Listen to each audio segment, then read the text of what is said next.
Alright, me lovers, Asra and Talon here with a new Let's Play of one of my favourite games of all time, the enhanced edition of System Shock.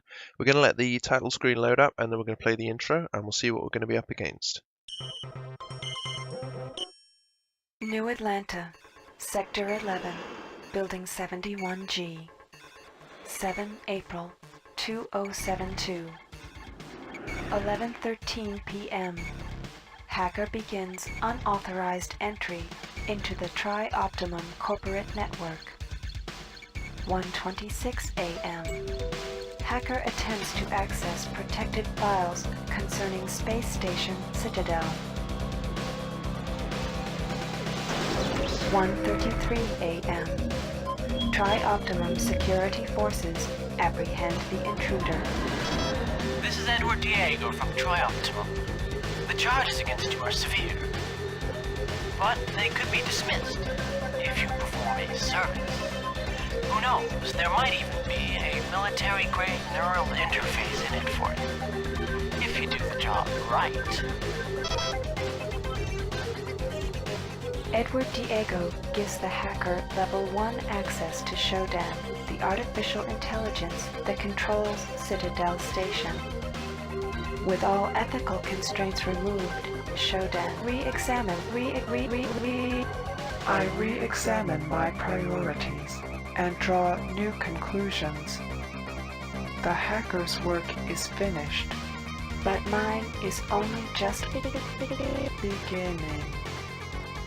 True to his word, Edward Diego allows the hacker to be fitted with a neural cyberspace interface. The healing coma following this procedure will take 6 months to complete. Edward Diego is deleting all files concerning these events.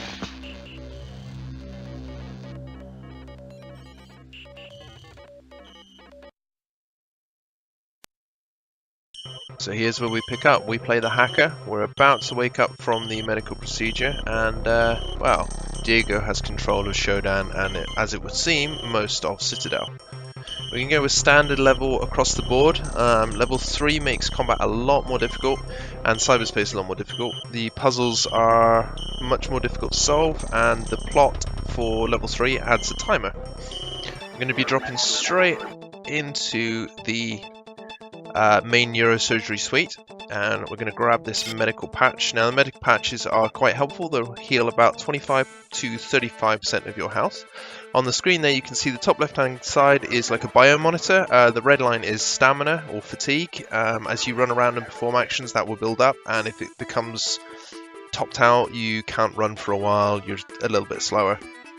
In the middle you've got the look up and down, which with the enhanced edition, thanks to Night Dive Studios and a lot of community support, especially from the guys over at the Through the Looking Glass forums, adds mouse look, which makes it a lot easier for looking around, up and down, that sort of thing.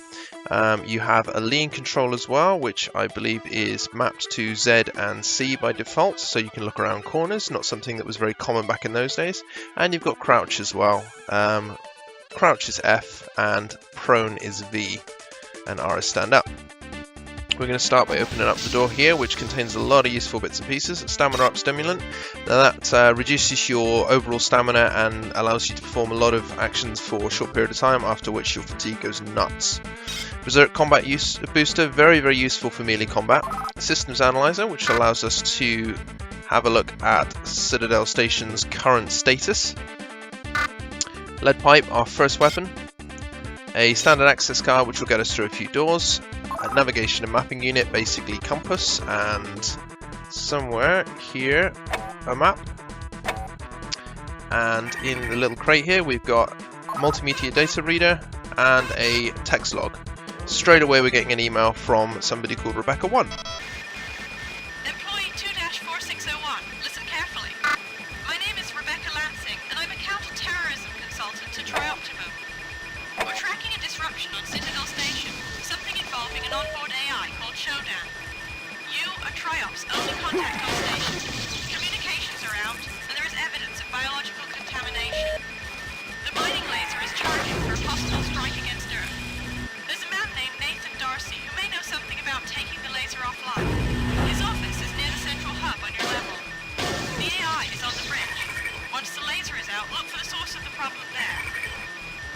the way, we know all about you and your friend Diego. Pull this off, and we'll clear your record. That implant you're wearing is military-grade hardware. Use it well. Lancing out. So we're going to have at least one voice scenario through this game. The green pods are health regen stations, quite useful. And up here we've got security cameras, which we're going to be wanting to take out. They drop the level security quite well, not a huge amount, but incrementally so, which will unlock new areas, and in some cases are the only way to progress. We can take out a couple of those. These are serve robots. They don't tend to have anything useful on them. Occasionally they will, but most commonly not. And this crate's got a frag grenade in it, quite useful. And an energy station, which will replace the energy you can see in the top right hand corner, just in the second bar down. Allows you to use certain energy weapons and abilities. And we've got our first proper projectile weapon here. It's a dart gun, the SB-23. Now, most weapons in System Shock have more than one ammo type. This one has two: a needle, which are its explosive tipped rounds, and tranquilizer rounds. Tranquilizer rounds, they're a bit of a waste of time. They're not very useful at all. But the needle rounds are very useful against lower level cyborgs and mutants, which we're going to be seeing quite a few of on this level. Most weapons also have an initial at the beginning, in this case SV, which I believe stands for Sarah Varelli. She was a playtester for Looking Glass Studios. What we got here? Welcome Aha. back to Citadel Station. We hope your somnolent healing Yeah, stage most went weapons well. in this game are Today is named the after 6th day of members November, of the year Looking Glass team. 2072. You are currently in the healing suites located on the first level. Level 2 contains the I'm going research to punch in the code laboratories. 451, 3 houses the Department which we can of get Maintenance, from the and the log that storage we left cells are on ourselves level 4. here. The flight deck is on level 5. Level 6 holds There you go, crew 451. facilities and executive suites, and level 7 is systems engineering. Level 8 houses the Department of Security. The bridge is located on level 9, and energy systems on level R. All levels can be accessed by the elevator in Alpha Quadrant. We hope you have a pleasant stay at Citadel Station. If the mutants and things scattered throughout the station aren't enough to tip you off that something's wrong, there's definitely something going wrong with Shodan's voice. So we're going to grab the access card in here and another log. And we're going to start playing through a couple of those because we have a few. We'll start with the earliest one. Shodan security is closing down on us. The elevators are frozen. Myra keeps saying that it's the cameras and the medical CPU core that Shodan's using these to hold onto the level. That's all fine, but I don't really see how it helps. The thing is everywhere. Got one more. Gunther was killed today. I can't let myself think about it.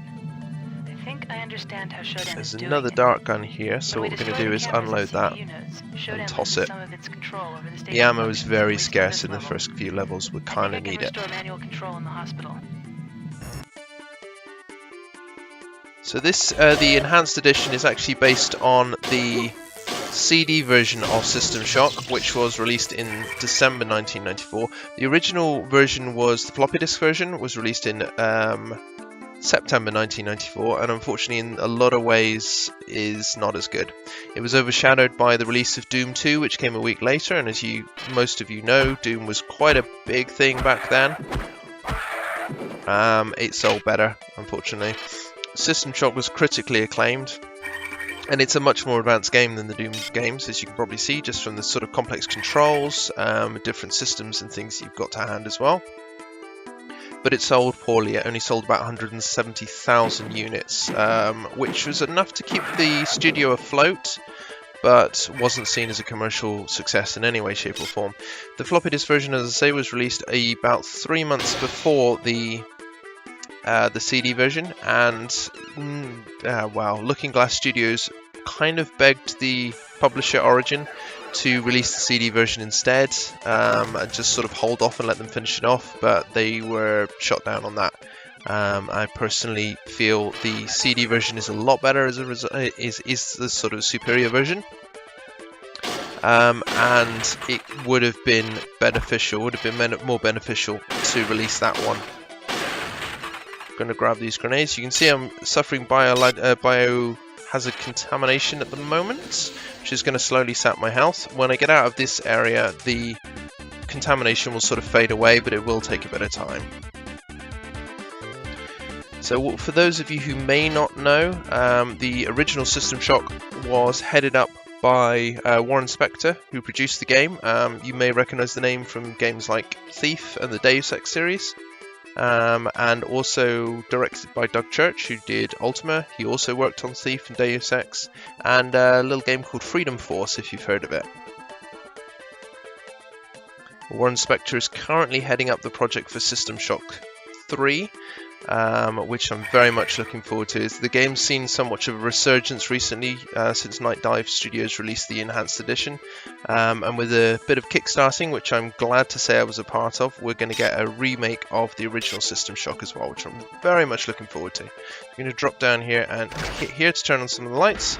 I'm going to cut out to a different part of the level. We could have headed in a different direction and gone straight into the main area, but I don't want to do that just yet.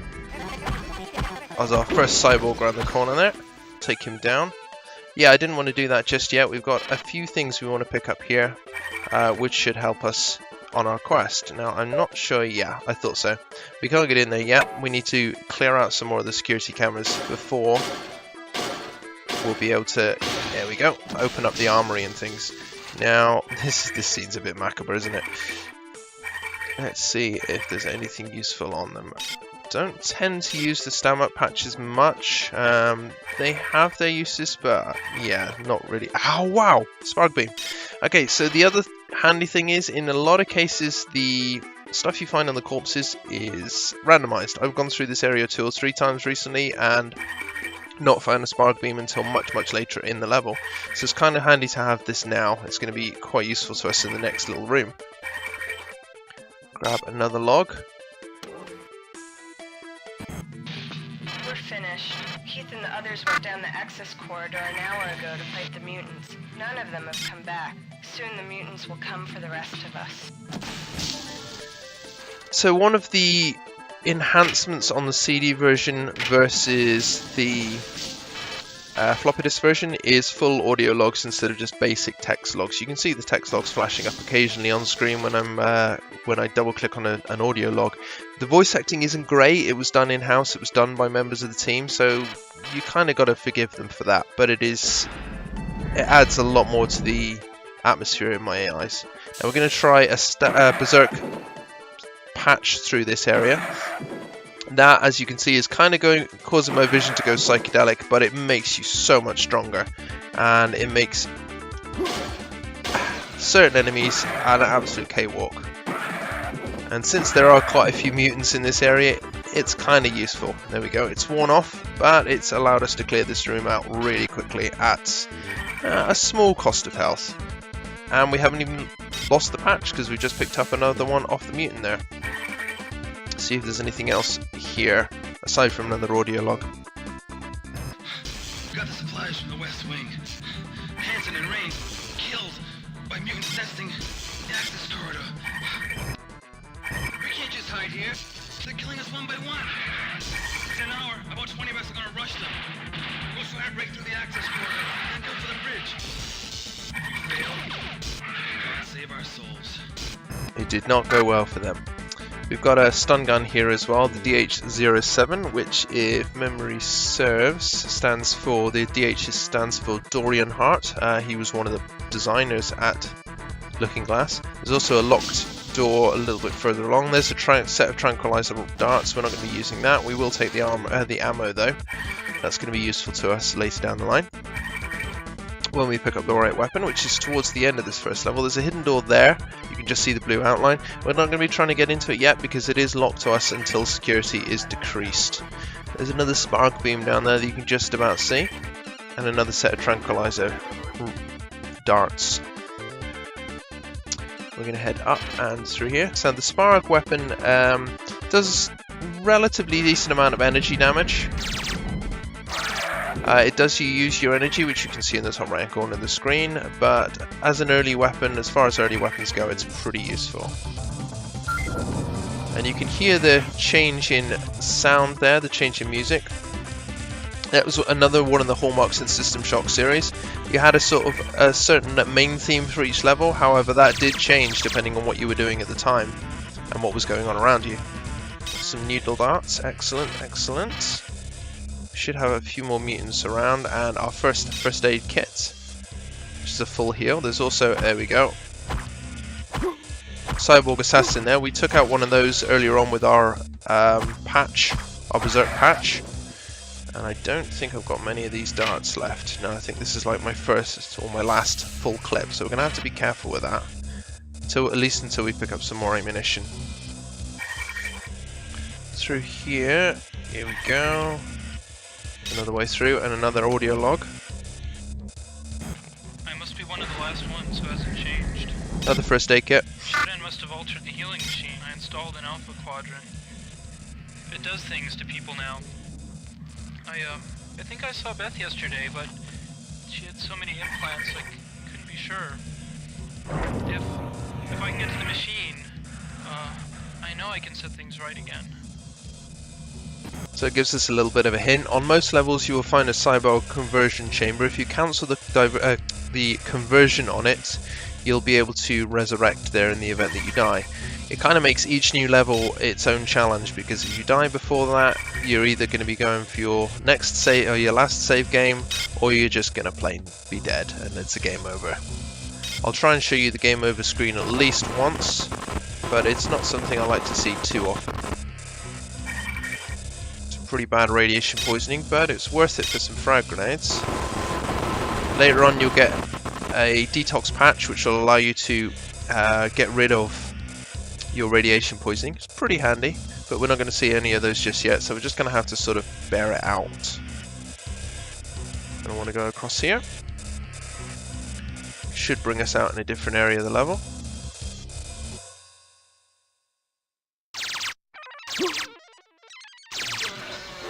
And we're going to use another mini patch as well. There's a few more enemies in this area, so we're going to want to be careful. And you can already see the conversion, so we're getting close to the cyborg conversion chamber at least. Another cyborg assassin up there. We managed to take out fairly easily. And our first gas grenade. Gas grenades are absolutely useless against robots and things like that. There's another little bonus of System Shock.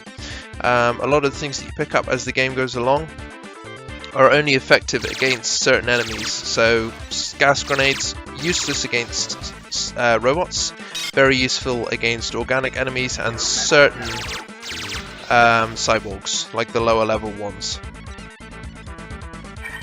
Whereas electromagnetic weapons, which we'll be seeing quite a bit of as the game goes along, they are better used for robots and kind of useless against everything else. We've taken out that camera, and there's another one I believe down here, so we're going to want to go and take that out too. Yeah. Camera activating security door. A couple of battery packs. Now battery packs are a quick and efficient way of adding some more energy to your stores if you're running a bit low, which as you can see kind of at this point in time we already are. So I'm going to pop one of those. That'll get us up to about 2/3. You've got red batteries like nickel cadmium or something like that later in the game, which will restore all of your health or all of your energy, but for now we're kind of stuck with 1/3 of it instead. Grab some more of the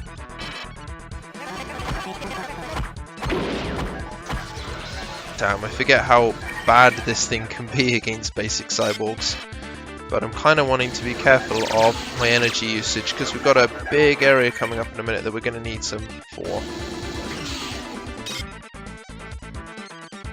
We slowly fighting our way through here, hopefully getting fairly clear.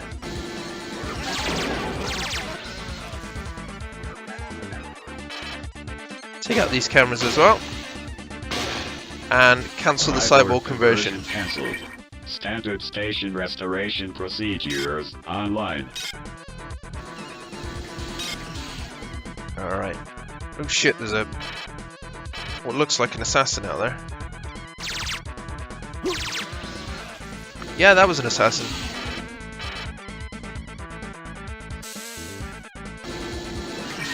do with more of a health level up than this. I'm not. I haven't been doing particularly well on my health usage, that's for sure. I have to be careful, especially in this area, because this area is kind of crawling with cyborgs. And this is our first Shodan log that we pick up, and just have a listen. Oh wait, we'll play this one first. Underestimated Shodan. It's reprogrammed regeneration rooms all over the station into cyborg conversion chambers. Anyone going in to get healed runs as a cyborg. I've disconnected the medical CPUs from Shodan's main data bank, so we can reset them to their normal viewing functions without Shodan noticing. I'm on my way now to reset the one on the hospital level.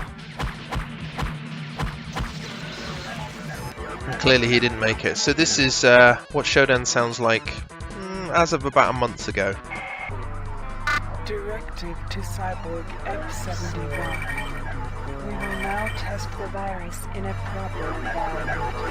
One immergent experiment V5 to integrate on the executive level. Let the virus infect the girl and observe its effects on vegetable and animal life forms. When the strain is perfected, we will release it on the earth and facilitate our conquest. She is one of my favourite video game villains. She's so incredibly creepy and voiced very, very well by Terry Brosius, who is returning to voice System Shock 3, which I'm quite looking forward to. Oh fuck, we've been hurt. Jesus, that took us quite a lot of damage there. Right, she is married to Eric Brosius, if memory serves. Both of them were members of a band called Tribe in Boston, and both of them worked at Looking Glass Studios, along with a colleague, Greg DiPiccolo, who did the music for System Shock. As I say, he was also a member of that band. Gonna have a clear out down here, make sure we haven't got any more enemies kicking around. A couple more sets of needle darts, and another door that we can't open just yet. Fine. Tell you what, we're gonna save. Going into the next area, because it's about to get very, very tough. Collision's not the greatest, unfortunately, but what do you expect from a game that's this old? Another meta patch, great, because I'm really low on them. You are not welcomed here. Remove yourself. Oh, okay, fine, I'll just wander away then, Shodan, shall I? Yeah, that ain't gonna happen. Can I go run this way? Yep, that'll drop us down where we fought the cyborg assassin earlier, but we actually want to go this way. This is where things are about to get a little bit more difficult. There's a warrior cyborg. Try and snipe him around the corner, which worked fairly well. We did take a hit, but not too much. Anything on that cyborg? No. Another med patch, which we are in desperate need of. If memory serves, we're pretty clear down there for now. Got some hornet clips, which is for a weapon we're not going to see for a little while, unfortunately, which is a bit of a disappointment. I know there's a cyborg through there. We're going to go and explore that in a second. We want to go this way first. See if there's anything useful. Another meta patch, great. And an area full of... oh wow. Turbo motion booster system, great. So it's basically like having roller skates. Why you'd have roller skates on a space station, I have no idea, but it does make you go a lot faster. It has its uses. We're going to let the biocontamination drop out there, and we're going to slowly make our way into... Enter that room, insect, and it will become your prey. She is not idly threatening. She will kill you quite easily if you go in here. So these red things are CPU nodes. They represent the bulk of the security coverage in the level. If you can destroy them, it's going to drop her... ow, fuck. It's going to drop her control of this level quite significantly. Now, unfortunately, I've fucked up quite badly there. I want to grab this weapon over in the corner. which is a pistol. It's we'll talk about it in a minute. First, we've got quite a few enemies to be taken care of. Also, let's let Shodan taunt us a little bit more, shall we? Who are you? The computer nodes can be repaired, but you... Who are you? My cameras and probes scan your body, but you do not match any employee file. When my cyborgs bring you to an electrified interrogation bench, I will have your secret. And you will learn more about pain ever wanted to know. Shit. So this is the ML41 pistol. It has two sets of ammunition, standard and Teflon coated. Teflon coated are much better at destroying robots, and the standard are a good all-rounder. You'll find quite a lot of standard ammunition, which is what we like to see. The armor piercing, as I say, is good for robots. It's alright against cyborgs, but it's no real different than the standard. And surprisingly, I think we actually managed to survive that ambush. Normally I die quite a lot here, so a bit of a surprise. I did fuck up the frag grenade throw, unfortunately. What that should have done was to take out all 4 nodes in one go and not leave me critically injured. But there you go, one of those things. Let's check and see if there's anything useful on these guys. We're nearly done on this level. I didn't see what the security level dropped to, but we can't be far off 0 now. And we're stacked up nicely. I'm glad I used that first aid kit, because we've gotten quite a nice lot of stuff from this trip. One last thing we want to do is grab the number 5. Going to stick that in our save game slot for reasons which will become clear much later in the game. The pistol's going to be pretty much our standard weapon for quite a long time, at least until we get something more powerful and with a lot more ammo. And what was I'm trying to remember the name of the guy. Mark LeBlanc. That is the guy this one's named after. He is one of the programmers, or was one of the programmers at Looking Glass Studios. What we're going to be doing, we've finished off with this section, we're going to drop down, and hopefully this door should now open for us. Wonderful. That's where we're going to leave the end of the first episode. I hope you enjoyed it. If you have, please leave me a like, leave me a comment, subscribe if you want to see more, and we'll pick it up next time around. Till then, see you directly.